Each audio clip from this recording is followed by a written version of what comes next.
Hello my dear students, आशा करता हूँ my dear आप सभी लोग अपने स्वास्थ्य का ख्याल रखते हुए शानदार तरीके से अपनी पढ़ाई कर रहे होंगे।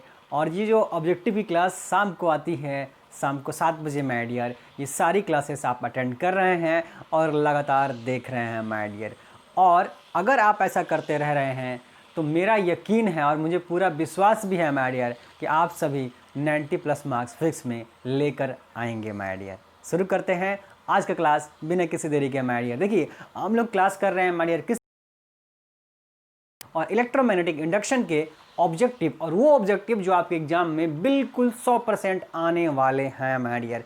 मैं हर रोज़ कहता हूं कि हमें 500 ऑब्जेक्टिव नहीं करना है, हम बहुत कम ऑब्जेक्टिव सेशन आपको करवाने वाले हैं, आपके एग्जाम में आ जाएंगे, बहुत आसानी से आ जाएंगे माय डियर, और बहुत आसानी से आप करके भी आएंगे एग्जाम के अंदर। तो टारगेट याद रखिए 35 में 35 माय डियर। शुरू करते हैं आज का क्लास माय डियर। देखेंगे पहला क्वेश्चन हमारा क्या कहता है आज की क्लास में। कहता है कि the average power of AC circuit is, AC circuit में जो औसत आपका शक्ति होता है उसकी वैल्यू क्या होती है, उसका क्या फॉर्मूला होता है। ऑब्जेक्टिव का आप ऑप्शन देख करके हम समझ सकते हैं कि हमसे क्या पूछा जा रहा है माय डियर। तो IRMS CRMS इसमें से ऑप्शन में से हमें पता करना ये क्या होती है। तो यहाँ पे क्या कॉन्सेप्ट है वो मैं आपको समझाता हूँ। अगर आपसे देखिए, अगर पावर की बात की जाती है, शक्ति की बात की जाती है, वो भी किसी सर्किट की, परिपथ की, तो हमें पता है सर कि AC सर्किट और DC सर्किट दो तरह के सर्किट हो गई। तो DC सर्किट में हम लोग वोल्टेज को करंट में मल्टीप्लाई कर देते हैं। इसका मतलब ये हो गया कि अगर आप पावर इसका अगर निकालना चाहते हैं तो वोल्टेज में अगर आप करंट से मल्टीप्लाई कर दें, अगर वोल्टेज को करंट से आप मल्टीप्लाई कर देते हैं माय डियर तो आपको पावर मिल जाता है। बोला ऐसा तब होता है जब करंट की वैल्यू चेंज ना हो रही हो माय डियर, वोल्टेज की वैल्यू समय के साथ चेंज नहीं हो रही हो माय डियर। इसका मतलब कि करंट और वोल्टेज एक सिंगल डायरेक्शन में हो रहे हों। इसका मतलब ये भी हम समझ सकते हैं कि इसका मतलब ये हुआ सर कि ये DC सर्किट होना चाहिए। कौन से सर्किट में?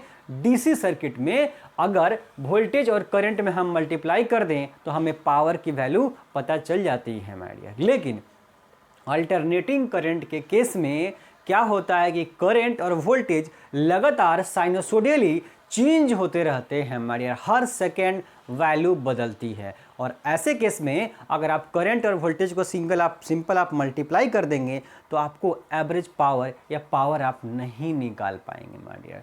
तो इस केस के लिए अल्टरनेटिंग करंट में हम एक्चुअल पावर कैलकुलेट कर पाएँ, जो एवरेज पावर होगा वही हमारा एक्चुअल पावर होगा, तो वो हम कैलकुलेट कर पाएँ, उसके लिए हमें वोल्टेज और करंट को तो मल्टीप्लाई करना ही होता है, साथ में एक दूसरा फैक्टर भी आता है जिसको हम लोग पावर फैक्टर, क्योंकि पावर के बारे में पढ़ रहे हैं तो पावर फैक्टर आएगा, जिसको हमने एक ऑब्जेक्टिव क्वेश्चन कल वाले क्लास में करवा रखा है, cos फाई पावर फैक्टर हम लोग किसे बोलते हैं, मैं बीच में लिख के फिर मिटा दूंगा।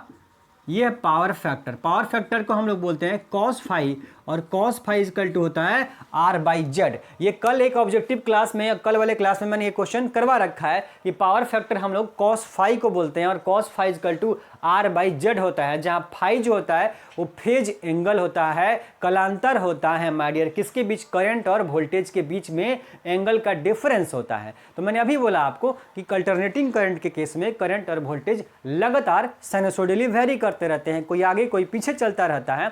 इसलिए पावर डिसाइड करने के लिए, एवरेज पावर कैलकुलेट करने के लिए हम एक्स्ट्रा चीज से मल्टीप्लाई करते हैं, जिसे हम लोग पावर फैक्टर बोलते हैं cos फाई से। इसका मतलब वोल्टेज इंटू करंट और इंटू ये पावर फैक्टर cos फाई। बोला सर ऐसा ऑप्शन कहाँ दे रखा है? बोला सर ऐसा ऑप्शन कहाँ दे रखा है? ऑप्शन नंबर सी में IRMS ERMS cos फाई। तो हमारे एवरेज पावर का फॉर्मूला क्या हो जाएगा? IRMS ERMS cos phi power factor से मल्टीप्लाई किया गया है ये करंट और ये वोल्टेज में माय डियर। ठीक है, चलिए अब बढ़ते हैं हम लोग अपने अगले क्वेश्चन की ओर बढ़ते हैं। अगला क्वेश्चन देखिए आपका क्या कहता है। सेकेंड नंबर क्वेश्चन कहता है कि the SI unit of impedance, प्रतिघात का एसआई मात्रक क्या होता है।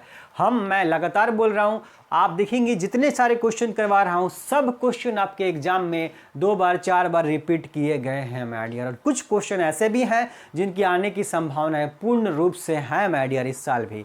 तो अगला क्वेश्चन हमारा वैसे ही क्वेश्चन काफी इंपॉर्टेंट है, ऐसा यूनिट इंपेडेंस का पूछा जा रहा है, प्रतिघात का हमसे पूछा जा रहा है, प्रतिघात का एसआई मात्रक पूछा जा रहा है। देखिए इंपेडेंस प्रतिघात, प्रतिबाधा बोलते हैं इसको माय डियर, प्रतिबाधा, इंपेडेंस का मतलब प्रतिबाधा, प्रतिघात नहीं प्रतिबाधा, कोई ज्यादा फर्क नहीं है माय डियर, ठीक है। अगर आपसे इंपेडेंस का पूछा जाए एसआई मात्रक, प्रतिबाधा का एसआई मात्रक पूछा जाए, या आपसे रेजिस्टेंस का पूछा जाए, ध्यान से सुनिए क्या क्या बोल रहा हूं, अगर आपसे प्रतिबाधा का पूछा जाए, इंपेडेंस का एसआई मात्रक पूछा जाए, या रेजिस्टेंस यानी कि प्रतिरोध का पूछा जाए, या माय डियर आपसे क्या पूछा जाए, रिएक्टेंस का पूछा जाए, क्या पूछा जाए, रिएक्टेंस, जिसका हिंदी मैंने अभी लिखा था प्रतिघात, प्रतिघात का पूछा जाए, तो चाहे प्रतिरोध हो, रेजिस्टेंस हो, चाहे प्रतिघात यानी रिएक्टेंस हो, या फिर प्रतिबाधा इंपेडेंस हो, ये तीनों में से कुछ भी हो, हमारा एसआई मात्रक क्या होगा, ओम होता है। क्या होता है, ओम होता है। ये सभी के सभी रेजिस्टेंस ही होते हैं माय डियर, ये कोई अलग नहीं है, ये रेजिस्टेंस ही है। बस रेजिस्टेंस अगर आर सर्किट है तो वहां पे रेजिस्टेंस को रेजिस्टेंस बोल रहे हैं, अगर एल सर्किट है या सी सर्किट है तो उसके रेजिस्टेंस को हम लोग रिएक्टेंस प्रतिघात बोलते हैं, और अगर कॉम्बिनेशन है यानी कि एल सर्किट भी है और आर सर्किट भी है, या एल सर्किट है, सी सर्किट है, या एलसीआर सर्किट है, जब कॉम्बिनेशन की बात करते हैं तो हम लोग टोटल रेजिस्टेंस की बात करते हैं, उसको हम लोग इंपेडेंस दिखाते हैं। यानी इंपेडेंस हमारा नेट रेजिस्टेंस, टोटल रेजिस्टेंस होता है, तो रेजिस्टेंस ही, इसलिए यूनिट चेंज नहीं होगा। इनमें से कोई भी हो, चाहे रिएक्टेंस लिखा जाए, प्रतिघात, या फिर इंपेडेंस, प्रतिबाधा, चाहे रेजिस्टेंस, सबका मात्रक क्या होगा माय डियर, ओम होगा। सबका यूनिट क्या होगा, ओम ही होता है। अगला क्वेश्चन पे बढ़ते हैं। अगला क्वेश्चन कहता है कि इंपेडेंस पूछा जा रहा है किसका, एलआर सर्किट का।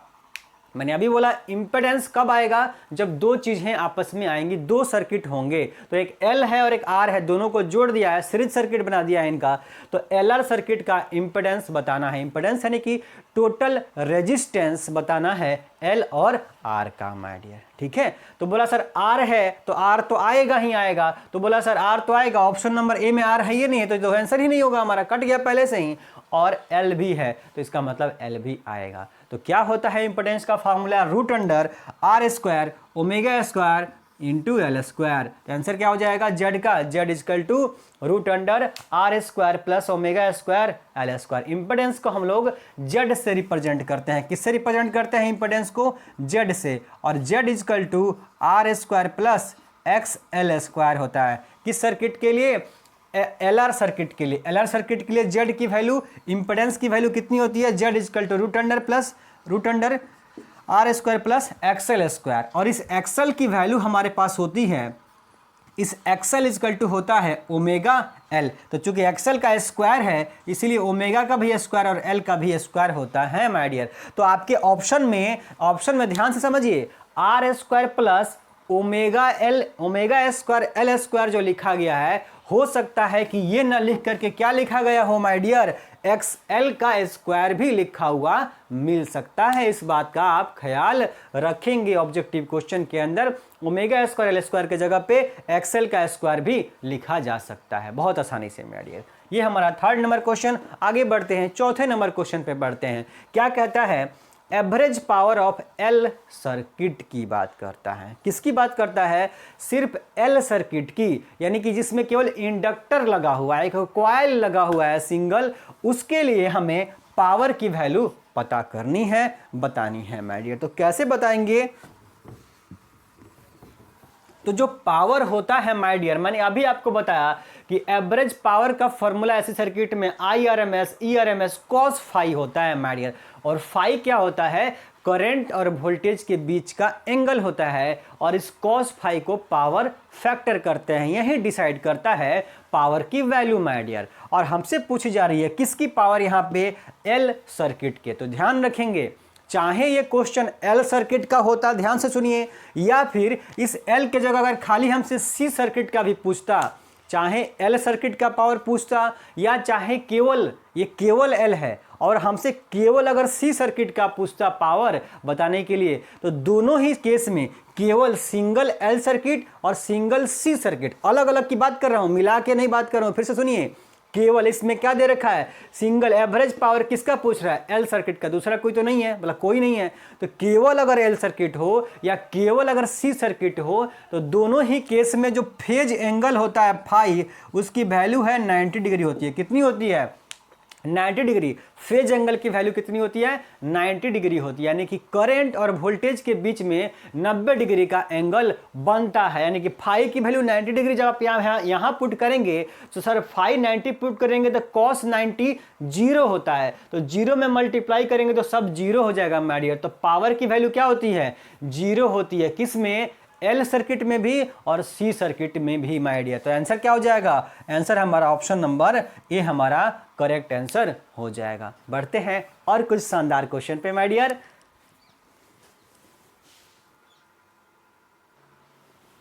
बढ़ते हैं माय डियर हम लोग अपने अगले क्वेश्चन की ओर। अगला क्वेश्चन देखिए ध्यान से, क्या कहता है कि when LCR circuit is at resonance condition. देखिए अब जो 2-3 क्वेश्चन आपके सामने हैं माय डियर, वो जबरदस्त तरीके का क्वेश्चन है, जो आईआईटी के अंदर कई बार ये क्वेश्चन जो है, कुछ ही ऐसे क्वेश्चन होते हैं आईआईटी के एग्जाम में माय डियर जो रिपीट होते हैं, अदरवाइज आईआईटी के अंदर कभी क्वेश्चन रिपीट नहीं होता है। पर कुछ चुनिंदा ऐसे क्वेश्चन हैं जो कई बार पूछे गए हैं, और उनमें से आपका एलसीआर सर्किट रेजोनेंस कंडीशन पे ये एक ऐसा टॉपिक है जहां से क्वेश्चन कई बार रिपीट हुए हैं माय डियर दुनिया भर के एग्जामिनेशन के अंदर। तो ये काफ़ी इंपॉर्टेंट टॉपिक होता है रेजोनेंस कंडीशन का माय डियर। पढ़ते हैं क्वेश्चन, पढ़ते हैं क्या कहता है, when LCR circuit is at resonance condition, LCR circuit resonance condition पर है तब हमसे पूछा जा रहा है क्या, ये आपसे 4 ऑप्शन में पूछा जा रहा है कि चारों में से कौन सा आंसर हमारा करेक्ट होगा, सर्किट रेजोनेंस कंडीशन में हो तब माय डियर। तो इस बात का आप ख्याल रखेंगे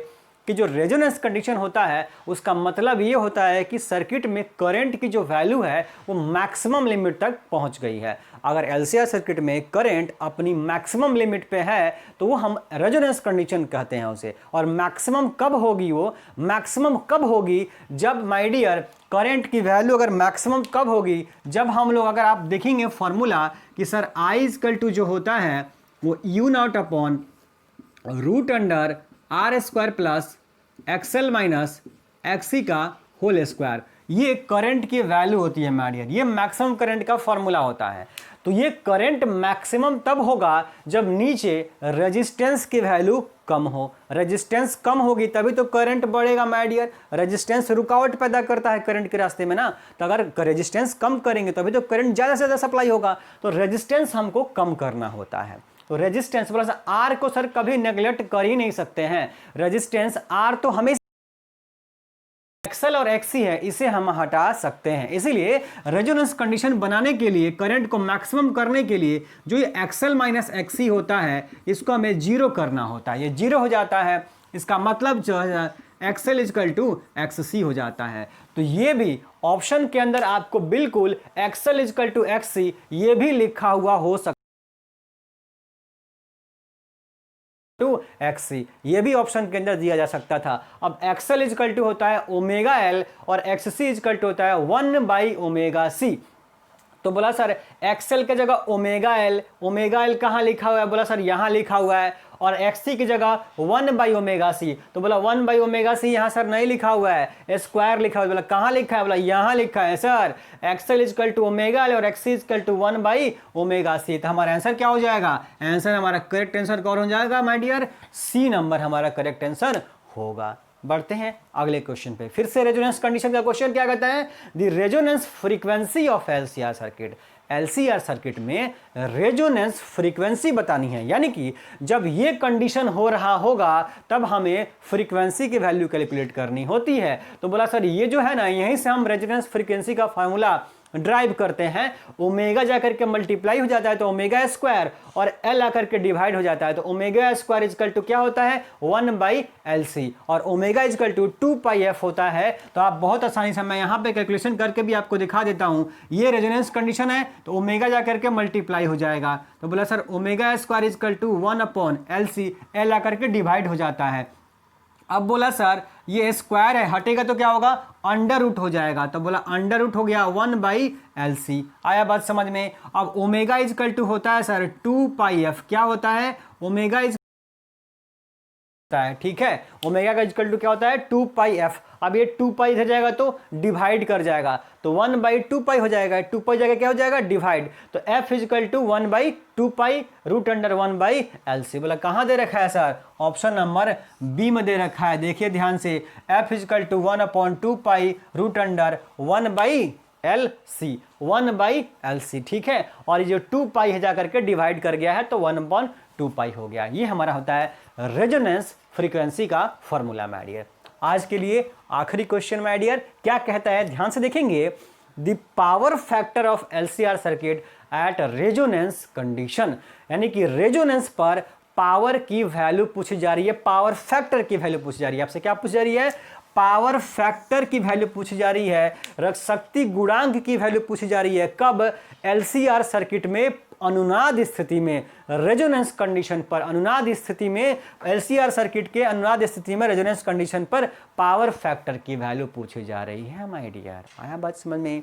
तो पावर फैक्टर क्या होता है, cos फाई, कई सारे क्वेश्चन मैंने आप सभी को करवा रखा। बोला सर cos फाई होता है, और पावर फैक्टर की वैल्यू, पावर फैक्टर का formula cos phi equal to होता है R/Z। cos phi equal to क्या होता है R/Z होता है। पावर फैक्टर कौन होता है cos फाई, और cos phi equal to R/Z होता है माय डियर, यानी कि R/Z। वहां देखेंगे, यहां देखिए माय डियर ध्यान से, I0 equal to E0 upon root under ये, तो ये क्या है, यही तो टोटल रेजिस्टेंस होता है जिसको हम लोग इंपेडेंस Z बोलते हैं। इसको क्या बोलते हैं, Z इंपेडेंस बोलते हैं माय डियर। अब R/Z है और Z की वैल्यू कितनी होगी रेजोनेंस पर, तो बोला सर रेजोनेंस के लिए तो XL माइनस XC को आपने तो जीरो कर दिया है, इसका मतलब इसको हटा दिया है, जीरो कर दिया है, गायब कर दिया है। बोला सर गायब हो जाएगा और R स्क्वायर से रूट क्या हो जाएगा कैंसिल हो जाएगा, तो I0 इक्वल टू E0/R, यानी कि हमारा जो Z बना वो Z किस में कन्वर्ट हो गया, R में कन्वर्ट हो जाएगा। किस में कन्वर्ट हो जाता है, Z हमारा R में बदल जाता है माय डियर, यानी कि Z की वैल्यू किसकी होती है R के बराबर होती है, तो R/R कट गया, क्या हो गया 1। तो पावर फैक्टर की वैल्यू कितनी होती है 1 होती है। कब, रेजोनेंस कंडीशन पर। तो रेजोनेंस कंडीशन पर पावर फैक्टर की वैल्यू किसकी, LCR सर्किट की कितनी होती है 1 होती है। तो हमारा आंसर क्या हो जाएगा, option number C correct answer होता है। अगर आपसे सिंगल केवल R सर्किट का पूछता माय डियर कि R सर्किट का पावर फैक्टर कितना होता है, तो भी हमारा आंसर 1 होता। अगर L सर्किट का, C सर्किट का पावर फैक्टर पूछता तो वो 0 होता है माय डियर, ठीक है। तो आशा करता हूँ आज का क्वेश्चन भी, सारे के सारे क्वेश्चन आपको जबरदस्त तरीके से समझ में आ गए हैं। मिलते हैं नेक्स्ट क्लास में। वीडियो शेयर जरूर करना है, अपने दोस्तों तक जरूर पहुंचाना है माय डियर।